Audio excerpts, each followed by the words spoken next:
Morning, Jim.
Okay.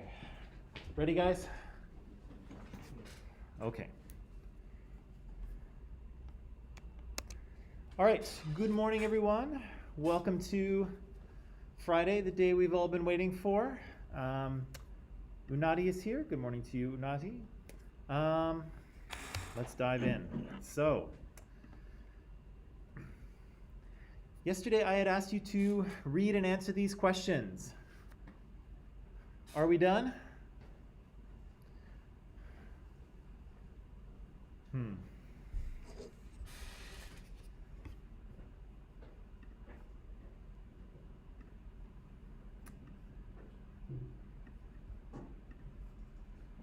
see.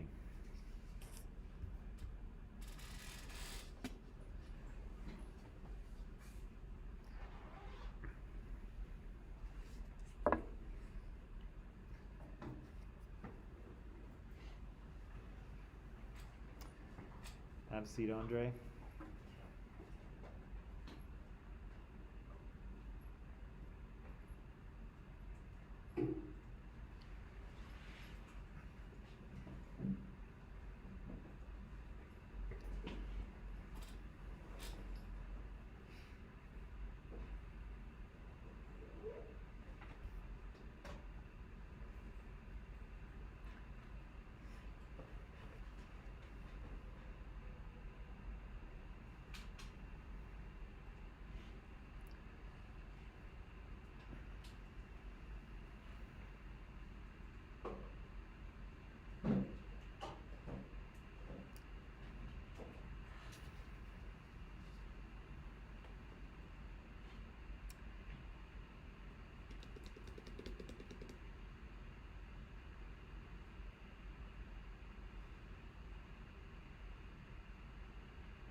Okay, here's what we're gonna do. So, I'm sitting here and I'm kind of feeling like if I ask you these questions that everyone will just sit and not say anything. So I am gonna make it homework and I am going to mark it because that will ensure that people do it. Daniel and Jim, I have no idea what you're doing over there, but I don't think you're paying attention to me, and so I don't want to have a full conversation with you, but I am going to say that I need you to pay attention and participate with what's going on here, because whatever you're looking at over there is not working for me. Do you understand? Okay. So, I'm going to assign these for homework. I'm going to give you, even though we've read this already, I'm going to give you about 12 minutes to start on it. Then we'll move on to some other things, okay? Now, if you're not done in 12 or 13 minutes, then you can finish it up a little bit later tonight, okay? And then we'll move on, but I'll give you some time to do it even though we started on it yesterday, okay? So I'll let you look at the text in Microsoft Teams. Meanwhile, I'll make an assignment in Microsoft Teams so that you can submit it that way, okay? So just give me 2 or 3 minutes to do that, but I'll let you get started, okay?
So you should see that pop up in Microsoft Teams in just 2 seconds. There's a little Word document that you can use, okay?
What's that? It is.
Good morning, Mark.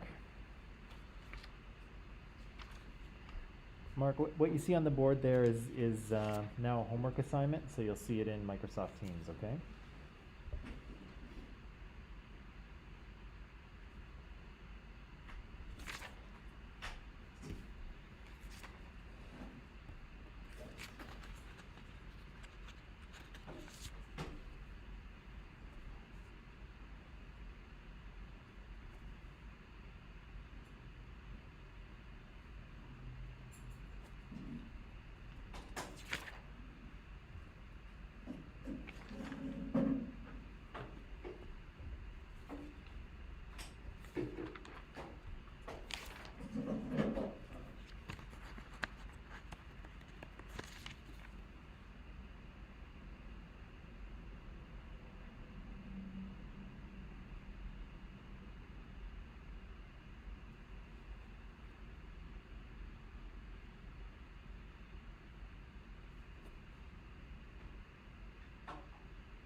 Okay, people. So that's probably about 15 minutes that we've worked on that. So ready to talk about some of these? At least a few? Okay. So I think the first question I asked you was the elements of Hitler's new order, right? We said that this guy's got big plans for Europe. What does he have in mind? Economic growth and increases land. Okay, so Land. okay, so an increase in German land and economic Self-sufficiency. self-sufficiency. What was the fancy word he used?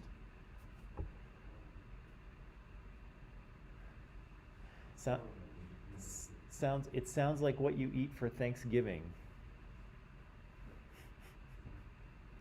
What do people have at Thanksgiving? A turkey. What is it? What's the word? The fancy German word for self-sufficiency? Autarky. Yeah, but it sounds like a turkey. Get it? Haha. Okay. Yeah, you don't have to force a laugh. It's okay. It's not that funny. But maybe it helps you remember. What's that? Now it does? Okay, good. It's done its job. What else does he have in mind? The what? Yeah, he wants living space for Germans, right? They lost a lot of territory at the end of World War I. They gave that a fancy word too. What was that called? Started with an L. No.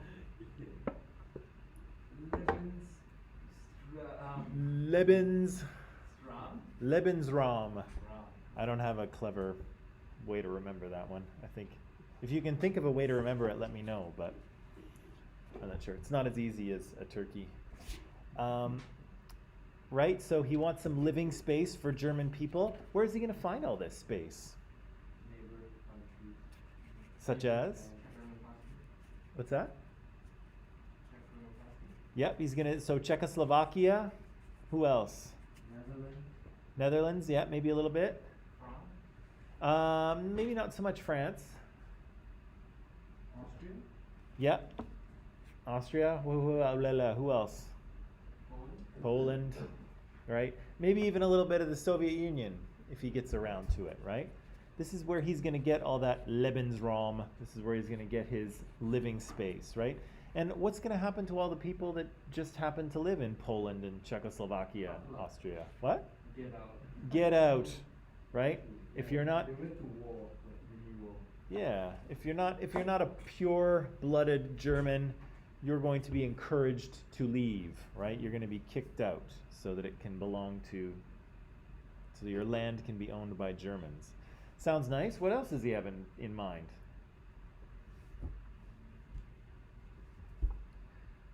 What else does he have in mind? Kind of socially. Yeah. Becoming Europe's industrial complex. Okay, he wants to be okay. So not socially, but economically, right? He wants the industrial center of Europe to be Germany, right? And so how would this work then? They explain it in the text. They say that raw materials would come. From the other country, and then for exchange, they will give them many opportunities for jobs or the resources. Right, and in a way, it almost sounds like colonialism, doesn't it? Yeah, it's like European colonialism. So all these kind of other countries will send their raw materials into Germany. Germany will manufacture them into goods and then sell them back and make all the money, right? That's colonialism, right? That's what Britain and France and the Netherlands and Germany, that's what they were doing, let's see, 50 or 60 years before. They were industrializing and colonizing. And this is exactly what Hitler's going to do, just on a smaller scale, right? He's going to do it in Europe. What else? This is the social part. It has to do with the people.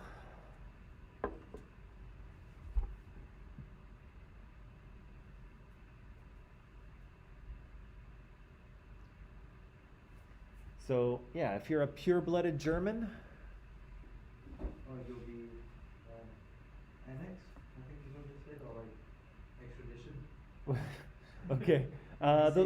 Those are two different things. Do you know what annex means? No. Not really. What's okay, well, somebody Google it. If we go out to McDonald's for lunch and I annex half of your fries, Destroy it. kind of. What does it mean though?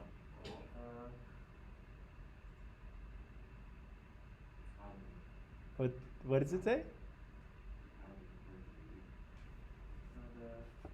The administrative action and concept in international law relating to forcible acquisition of one state territory or by another state and is generally held to be an illegal act.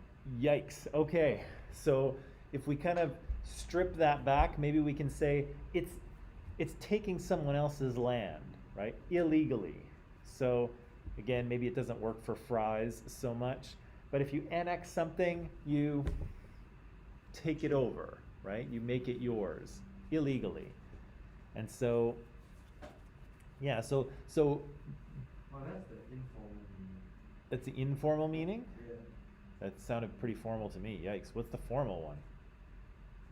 Append or add as an extra or subordinate part, especially to a document.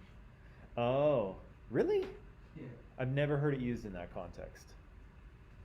I've definitely heard it used according to land, but that's what we're talking about here. Yeah. So he's going to annex land, he's going to take it over illegally, and then he's going to try to, pull all those pure-blooded Germans back into the Reich, right? What's a Reich? What they call the mainland, I think. No, Reich is a German word meaning empire. So yeah, so he had don't do that. He had so You of all people. yeah, so Hitler had imagined that there had been a few German empires before, and the Nazi Party and what was going on in Germany was the third version, right? The third German Empire. Historians don't really use First and Second Reichs. The Nazis kind of made it up. They're like, oh, there were two before, and now we're the third one. So it's not a real historical thing, but they were calling themselves the Third Empire. So the third, it's like the First Order in Star Wars is like the Second Empire. I don't know. Never mind. The first order was better. What's that? The first order was better than that one. The First Order? Maybe. Right. So okay, there's that, and then so if you're a pure-blooded German, you'll get citizenship in the Reich, right? You'll get full citizenship. But what about other people? What's that? For the other races, they would just encourage them to move to another country or something. Yeah, they're gonna try. There's really no place for them, right? And again, if you're someone who looks German, maybe someone from like Finland or Sweden or Britain, that you're pretty white, right? You could stay in Germany and work if you want, but you won't really have any rights, right? And you won't be a citizen. And then as you move further down Hitler's sort of pyramid into, Polish people, Russians, Italian people, and then when you get down to Jewish people or Roma, those people have no place at all, right? And he's going to exterminate them, right? Did you say extradite before? Is that the other word you had? Yeah. Okay, yeah, he's gonna exterminate them, right? He's gonna kill them, he's gonna destroy them. Do you know what extradite means? Yeah. What does it mean? I think it's when,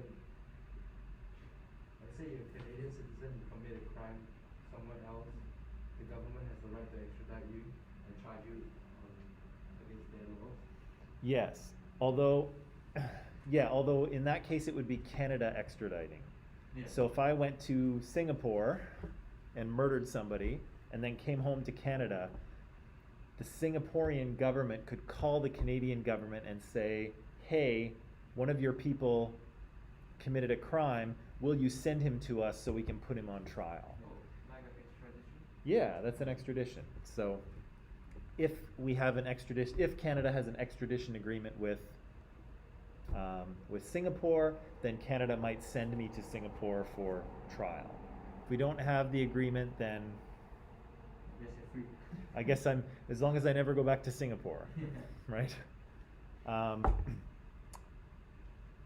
Okay, so that's the third, that's Hitler's New Order described. I think we didn't miss anything, did we?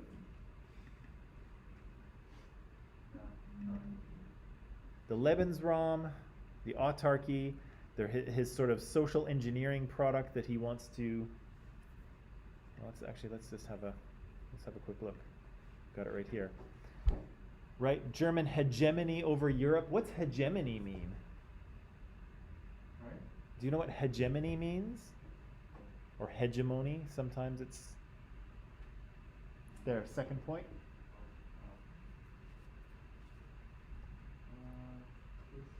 Something to do with my life. Not to do with what's that? Rights? Kind. It's more like leadership. yeah. It's more like power or leadership. So you have to have hegemony or hegemony. I'm not sure how. To have that is to have power over something else, to control it. Okay, if you have hegemony over it. What's number 2? What did I ask you? Oh yeah. How would it affect the people of Europe? I think we can imagine that. I'm not going to go into that. Nuremberg. What happens at Nuremberg? Obviously, the concentration camps. The concentration camps. Nope. Is it the law? It's the law thing. There are decrees, right? There's some decrees at Nuremberg. What's a decree? Isolate Jewish people. Right, that's what they do. But just pause on that. So what's a decree? Like a law or a statement? Yeah, it's a law, it's a statement, it's a thing that the government is saying, this is the way things are now, right? I decree, I say this. And so yeah, they're the announcement of a couple of laws in order to isolate Jewish people. And I was talking about it yesterday because the textbook didn't really spell it out for you, so I thought I would. And so here you can see the two laws and what they do. No intermarriage between Jewish people and Germans. No sexy time allowed between Jewish people and Germans. And again, the only people who have citizenship are pure-blooded Germans, right? And so it's interesting. He's making citizenship based on ethnicity, right, and nationality, not so much on where you were born, right? So it has to do with a racial identity. I'll add this in here too. The laws, as you can see here, are expanded to include Roma people or gypsies. Have you heard of Roma people or gypsies? Mainly gypsies. Yeah? What do you know? There are some types of like witches or something like that. It's supposed to like people were really scared of them. They said that they practice black magic and stuff like that. Yeah. Back in the past. Historically, Roma people in Europe are kind of a single ethnic group of people. They moved around a lot. Sometimes they were involved in criminal activities. Sometimes they were fortune tellers. Sometimes they ran circuses. You know, they were. Used to be a whole gang of gypsies at one point in time. Yeah. There were large groups of them, and they weren't accepted in society. There was a lot of prejudice towards them, and so again, they moved around. The Roma moved around quite a bit, but there was a lot of prejudice and discrimination around them as well. A lot of kind of mystery and stereotypes, and are they all witches, or who are these people, right? So Hitler was nice enough to include them in his Nuremberg decrees, and black people as well. I imagine there weren't many black people in Germany in the 1930s, but I assume there were some, and they get included in his laws too, right? Okay, Kristallnacht, what happens?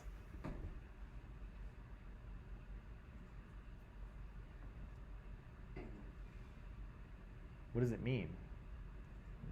Kristallnacht. I'm finding the word in text. Okay. Where's the page? It's the what, Jim? It's a German. It's like it's a day. Yeah. That day is like the Germany.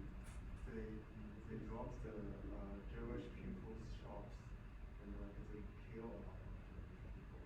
And the cause of this is because of I remember that the Jewish people killed the Germans. Yeah.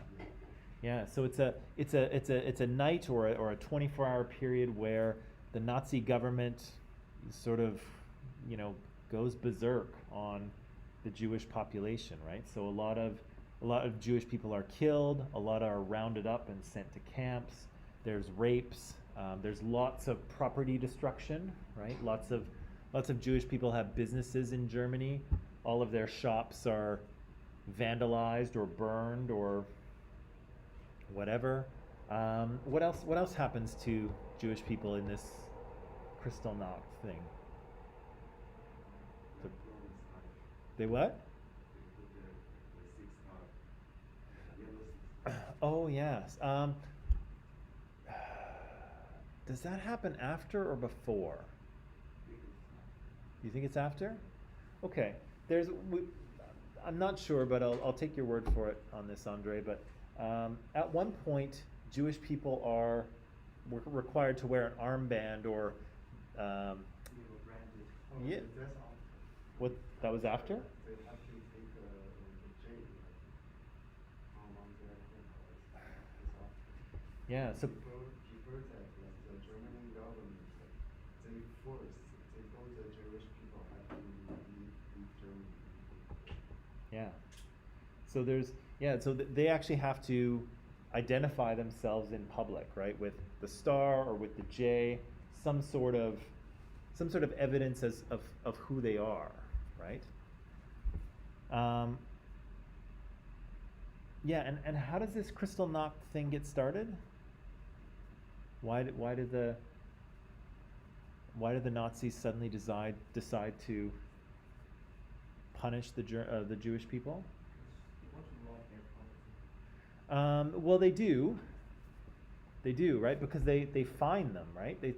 There's a billion mark or $1 billion fine that the Jewish people have to pay, right? But why do they get started with this in the first place? What sets the Nazis off?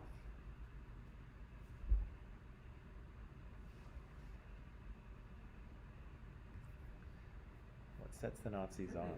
Like the Jewish people make Germany lost in the World War I. Did they what? Like maybe the Germans thought like Jewish people was the dirty race and make them lost. Oh, well, we'll talk about that very shortly when we talk about Hitler's Teenager. propaganda. Yeah, so press pause on that. But yeah, the teenager is what we're looking for here. Yeah, he was a Polish Jew. Yeah. Assaulted a German I- France, in Paris. Well, I think he murdered him, didn't he? He succumbed to his wounds. Oh, I see. So, yeah, so the whole thing, this Kristallnacht gets started because of an attack and ultimately a murder of a German diplomat by a young Jewish man in Paris, right? And so the Nazis hear about this. They've got, a pretty high level of prejudice against Jewish people anyway, and they kind of freak out, right? It's like the excuse they were looking for. Yeah, as if they needed one anyway. But yeah, they got an excuse, right? And so they punished the Jewish people, right? They arrested, murdered, raped, vandalized, and then fined them for all the damage that the Nazis caused. Almost 100 deaths.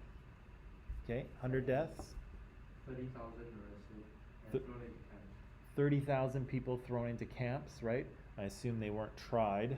I assume they were just sent there. So, pretty brutal, hey? Pretty brutal. Yeah, and so after this, not only are Jewish people required to identify themselves, but they're cut off from public services, right? So again, They're not allowed to use schools. They're not allowed to use hospitals. They're not allowed to use public transportation. A lot of things are going to be denied to them. They're not citizens anymore, right? They're not citizens of Germany. And so, like I said yesterday, the Jewish people's attachment to things in German society are being chopped off, right? They're being cut off from society entirely, and then it's going to be much easier for Hitler to just remove them, right? When they're totally disconnected. Okay, that's pretty good. Yeah, so number six has to do with appeasement. What does appeasement mean?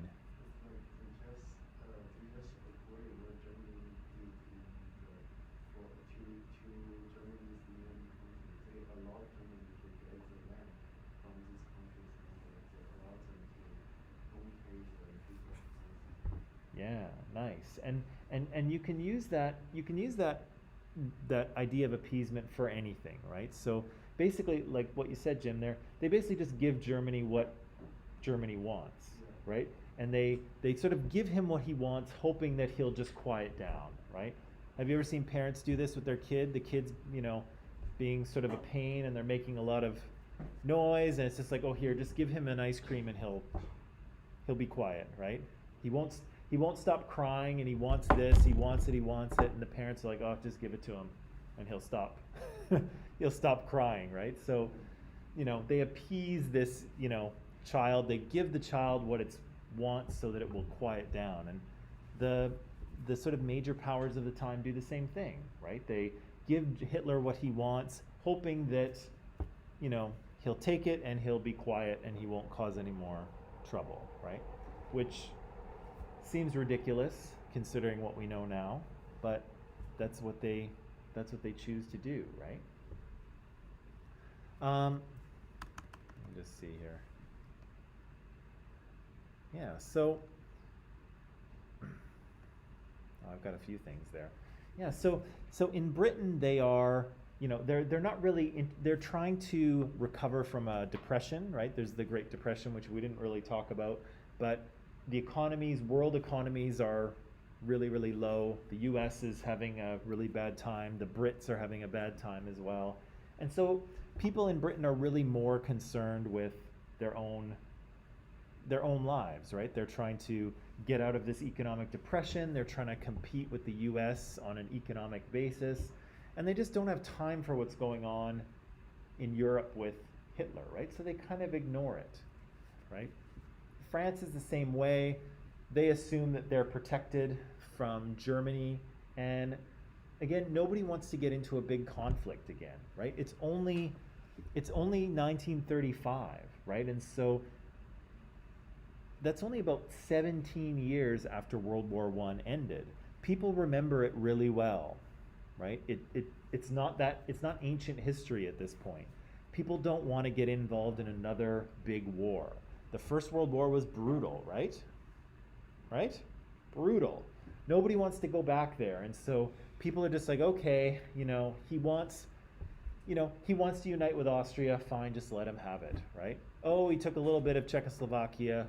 Okay, fine, be happy now, and let's not start a big conflict, right? So they keep kind of giving him what he wants, hoping he will quiet down. But again, we know that's not the case. Mark, you were talking about, you said something that was connected to propaganda before. Do you remember what you said? I kind of pressed pause on it. What I said.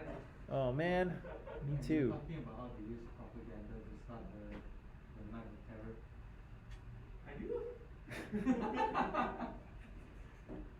Well, something. You said something. Maybe it'll come back to you. Anyway, we've mentioned propaganda in this class before, right? Propaganda is usually created by the government, and it's created to get the public to believe something or to feel a certain way about something, okay? Sometimes the thing is true. Sometimes the thing is sort of true. Sometimes the thing is false, okay? So just because something is propaganda doesn't mean that it's entirely fake news, okay? The way it's spun. It's the way it is spun, right? It's the way people present it to you, right? So during the First World War and the Second World War, I think I have some pictures to show you later on the Second World War. There's a lot of Canadian government propaganda trying to get people to sign up and go and fight the war, right? So there's lots of posters that are trying to show how heroic you could be if you go off and fight for God and country kind of thing. That's propaganda too, right? What you gonna show us the Captain America? What? Oh, Captain America. That's great, right? Remember in the first Captain America movie? He was fighting the Nazis, right? He was fighting the Nazis. But remember before he kind of becomes Captain America and he's just doing those shows with the dancing girls behind him? Yeah. That's propaganda. That's propaganda, right? Buy war bonds. Every dollar is a bullet in your best guy's gun, or whatever Captain America says, right? That's all propaganda, right? The government is trying to get people to feel a certain way about the war, right? And to do something. And again, it's not all false, right? The government needs money to fight the war. They were fighting they're fighting Hitler, right? Hitler's a bad guy. So again, the propaganda is sometimes it's not all false, right? It's just the government trying to get you to believe what they want you to believe. Here's what Hitler said about propaganda, because it turns out he was really good at it. Do you have something there, Andre? Did you find something? I was just looking at Captain America. Oh. It affected so much. he No, like you found the picture. The way they made the comic book and the soldiers started to made them like. Yeah. Oh, yeah. The idea that Captain America himself is propaganda. Is that what you meant, Mark? Yeah. Oh, okay. I'm sorry. Yeah. In the movie, he's part of propaganda, but yeah, he's a piece of government propaganda too, right? And yeah, to encourage people to want to fight the Nazis, right, and beat them. Yeah, and actually, him and Red Skull are basically, they're basically personifications of the countries, right? Red Skull is like a personification of Nazi Germany, and Captain America is the U.S., right? That's America's ass, right? Just kidding. Okay. Anyway, so this is what Hitler said about propaganda here. Propaganda is a means to an end, right? Its purpose is to lead the people to an understanding that will allow it to willingly and without internal resistance devote itself to the tasks and goals of a superior leadership. What does that mean in just basic English? Propaganda is a tool that helps him achieve his goal. Yeah, it helps him achieve his goal, and what does he want the people to do? Listen to him. Yeah, they do what I tell you. Believe what I tell you to believe so that I can do what I want to do, right? It's simple as that. Here's some Nazi propaganda for you. So this is there's a little caption here. So this is a little Nazi fundraising poster, and there's a member of the Hitler Youth, right? His kind of like the Boy Scouts or the Girl Scouts, but with Hitler at the top. Asking for money to build youth hostels and homes. That's nice, isn't it? Doesn't she look like a wholesome,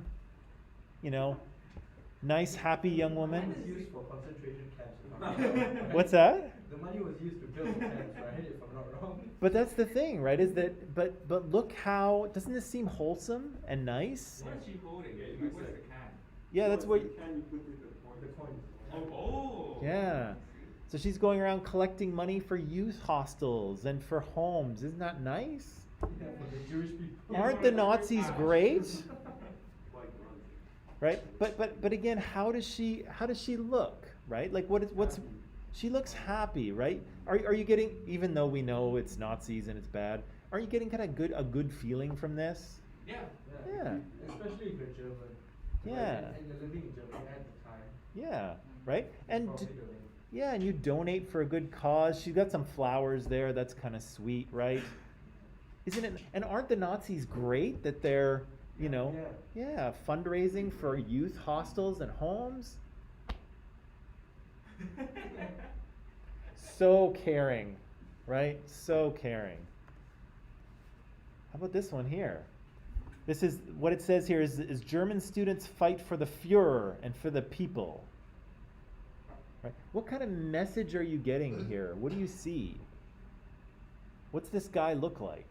Soldier. Looks like a soldier. He looks strong. What else do you notice about him? I think in every Nazi propaganda, there was always a blonde guy or girl with blue eyes. Yeah.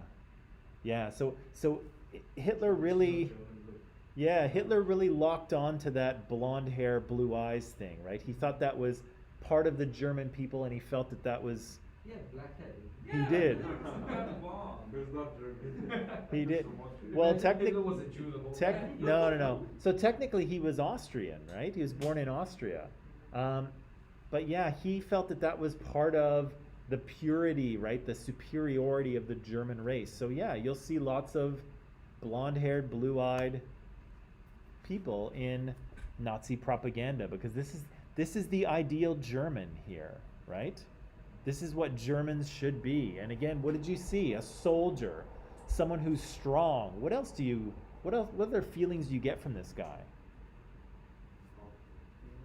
What's that? I Sense think of pride. Yeah, he does seem proud, doesn't he? he's reliable.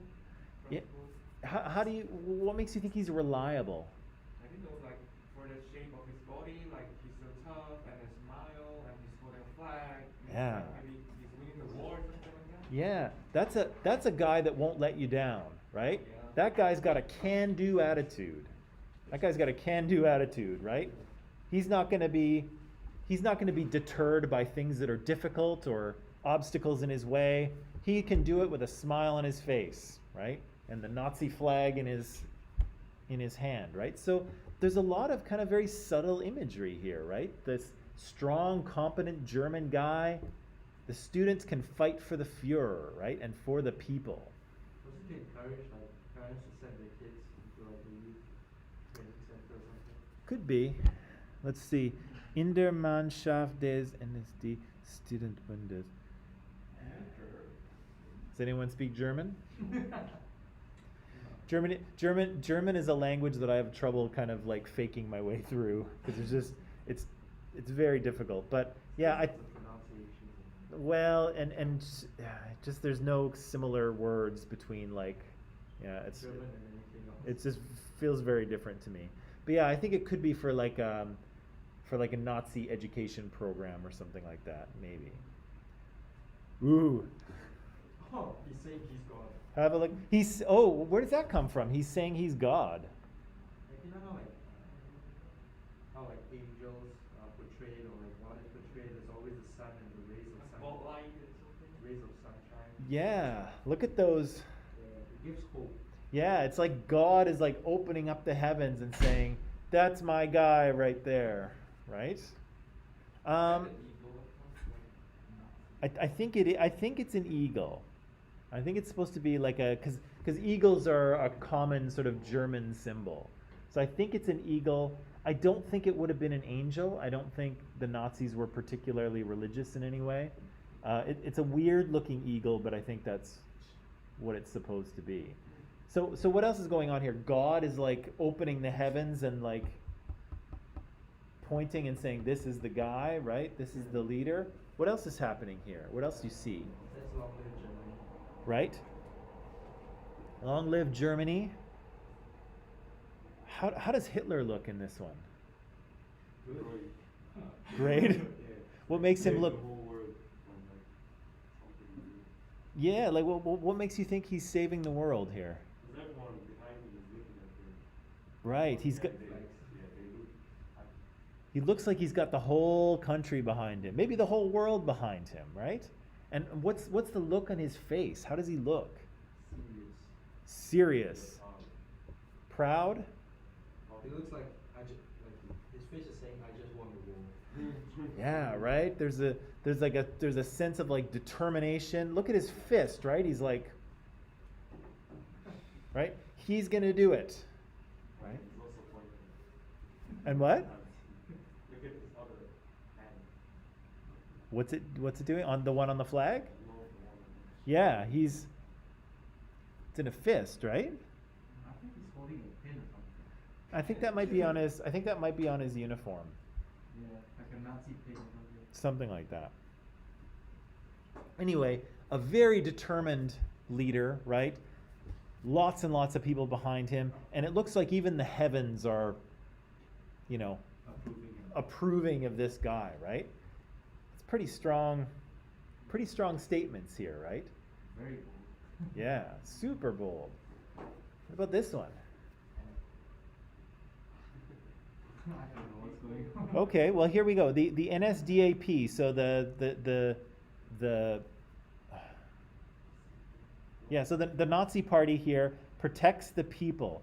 Your fellow comrades need your advice and help, so join the local party organization. So join the Nazi party, right? Because they're Protection, basically. they're protecting the people. So what do we see here? Perfect German family. A perfect German family. What makes you see that? What makes you feel that way? Okay. Right? They're all everyone's blonde, right? They all They happy, all look happy. smiling. They're all happy, right? You've got mom and dad there. And then the eagle. I think the eagle Yeah. represents the Nazis. Yeah, it's Yeah, protecting. definitely. And the eagle is like holding, like helping them. and Yeah. it's trying to like portray as a protecting style or protecting like, yeah. Very protective, right? And does that eagle look like an eagle you want to mess around with? No, that's a Eagle was a symbol for the Nazis. yeah. And for Germany before that. Right? So the eagle has kind of a Is it still long a what's symbol? that? Is it still a symbol for Germany? No. I don't I think it's a traditional symbol, but I don't know to the degree to which it's used anymore. Maybe it's just a national animal now or something. Could be. It was very prominent prior to the unification of Germany.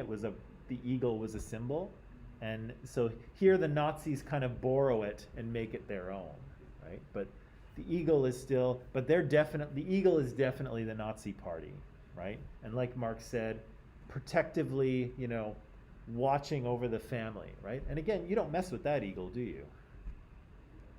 I wouldn't. Okay, do you want to take a little break? Yeah, we're going a bit long here. Let's take a break. We'll come back and then we'll do a little more propaganda. I think I have a couple more for you. Okay.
Mike's gonna see it.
Okay, so we were talking a little bit about Nazi propaganda. I'm going to come back to this when we talk about the genocide that will befall the Jewish people, which of course most of us are probably familiar with. We'll come back to that a little bit later, okay? But for now, I just want to switch gears and talk very quickly about Spanish Civil War. Um, what, what do you know about Spanish Civil War? I didn't know they had one. Huh? I didn't know they had Yeah. one. Didn't know they had one. Yeah. Oh, the Spanish Civil Yeah. Is that part of the World War? What's that? Is that part of the World War II? No. It was way before, no, not way before, but just before. Just before, yeah. Anything else? It's in Spain. It was in Spain. Yeah. Brilliantly deduced, my friend. Indeed, the Spanish Civil War did take place in Spain. In fully said it's supported by Germany and Italy. Yeah. So, by the way, Crazio, you got to keep your mask on. I'm afraid. I know you're hot and you just rushed all the way here, but okay. So, yeah, this is a complicated little war. Okay, and it occurs in Spain, as you mentioned. There is some involvement. Italy kind of lends a hand. Germany lends a hand, but it's pretty messy. Okay, in terms of what's going on. And Because of politics. yeah, so what's going on here in the short version, and I may screw it up, but I'm going to show you a video that will give you way more information than you need, but it may help explain it. Spain is in the process of transitioning into a different type of government, right? So Spain has had a monarchy before, and they're trying to transition into a new form of government, right? What's that? Democracy. Yeah, well, maybe, right? A more modern form of government. But there's a lot of disagreement about what that government should be like. Should it be a democracy? If so, what kind of democracy should it be? There's lots of people arguing back and forth. There's communists in the mix. There's Spanish fascists floating around. And so they're trying to move from monarchy to something, but nobody can really agree on what they want to become, right, in terms of a political system. And so it doesn't really, the negotiations don't go well, and it eventually erupts into a full-on civil war, okay? And for the most part, nobody cares too much about what goes on. And I apologize to Spain, but nobody really pays too much attention, right? So people like Britain and France don't get involved. They're too busy with their own problems. The US, they could care less because the US, again, at this time is very isolationist. Yeah, they're in a depression. They're isolationist. They don't care about a Spanish civil war, right? But the Italians and the Germans do get involved, right? And as you'll see, it's an opportunity for Hitler to kind of flex his military muscles a little bit and see, give his soldiers some real world training, right? He was testing the treaty as well, how strict it was. Yeah. Well, and he does that all the way along, right? Starting annexing the Rhineland, the Sudetenland, Austria, right? He's constantly kind of poking at the boundaries, right? Seeing if anyone will do anything. And so both he and Mussolini have a part to play here in Spanish Civil War.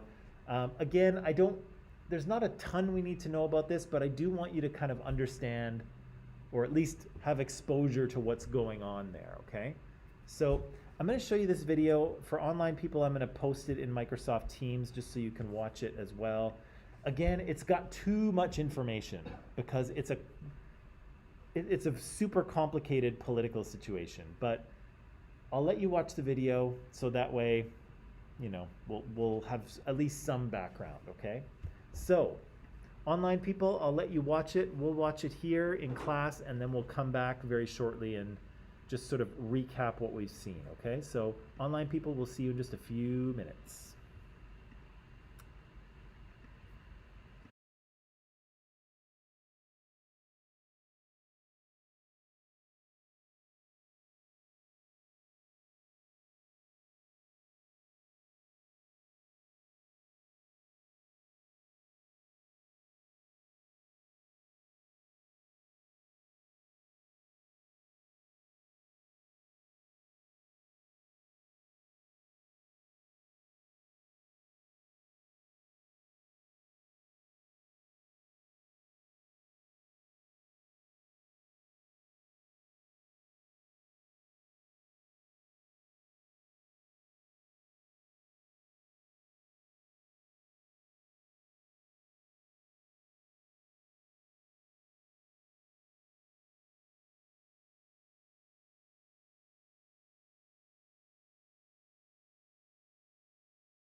second here. That's what I'm saying. Like, there's just so much going on, right? Is there the subtitle? I mean, the subtitle. What's that?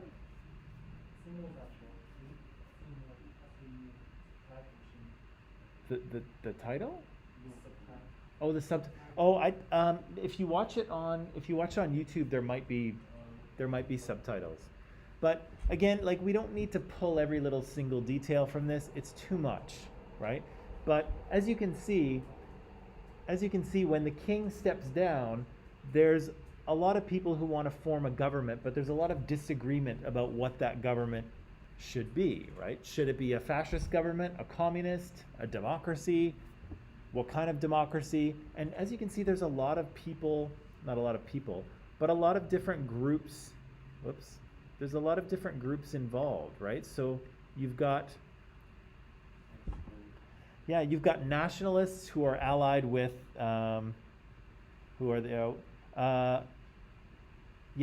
on the left, there's the Republic, who are in alliance with anarchists and communists, but then you've got nationalists on the other side who are monarchists and fascists and Catholics, and these are kind of weird groups to ally together, but they're just, they're against the other side, right? And you see that on the left. My enemy is my friend.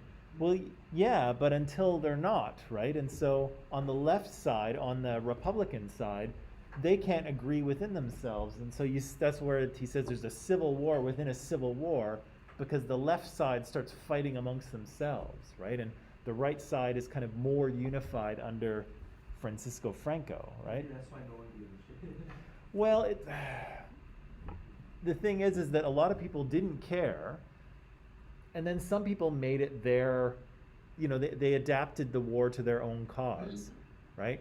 So the communists were there not really fighting for Spain, they were fighting for communism, right? And so everyone everyone kind of made the war into what they wanted it to be.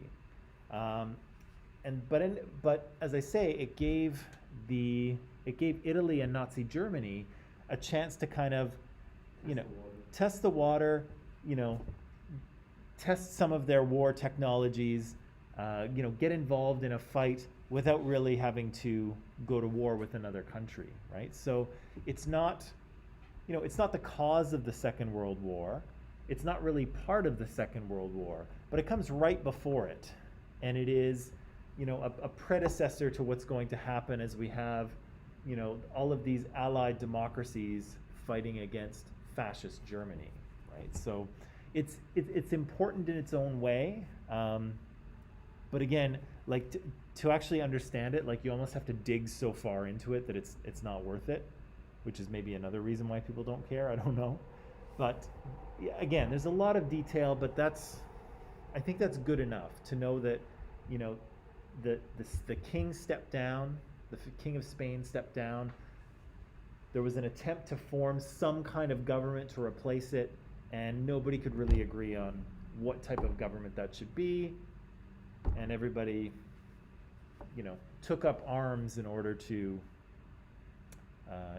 sort of get their way, right?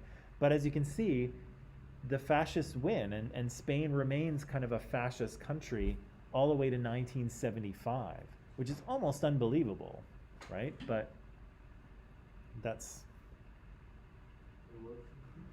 what happens, yeah.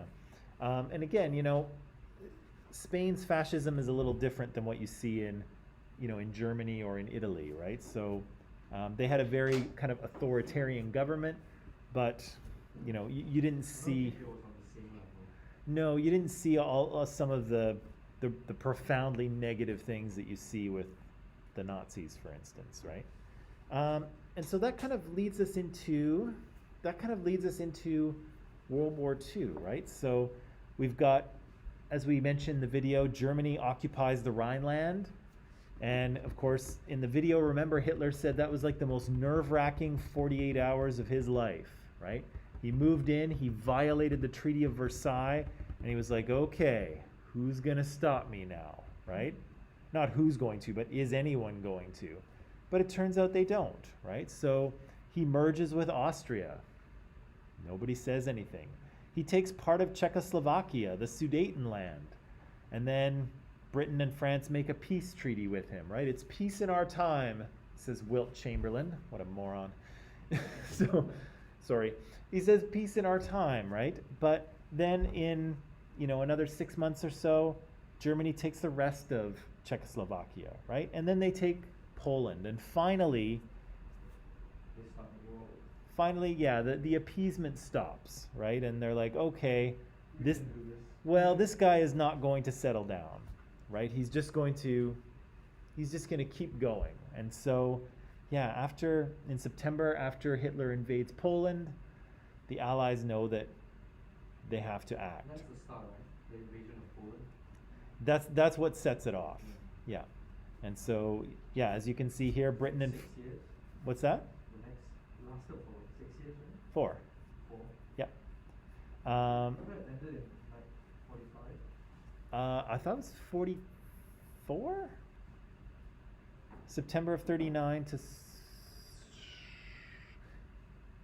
is it 45? Is it May 9th? 39 to 45. 45. May is May 9, right? Yeah, September is Okay. All right, so a solid 5 years are being spent fighting this war, right? That's a long time, right? How old are you guys? 21. 21? What's that? 19? 17? 17, 18? Yeah, so think back to when you were like 13 or 15. That's a long time ago, isn't it? Yeah, that's a long time ago. That's a long time to be fighting a war, right? Especially when huge numbers of people are dying. But that's pretty much what we're going into, right? And yeah, that's what we're going into. All right. So we're out of time. I'm going to end it there. I hope you have a good weekend. Again, try to relax, try to get some sleep, do something fun. We'll see you on Monday for World War II. Woo! Okay. All right. Have a good weekend, guys. I'll see you Monday, okay? Yeah.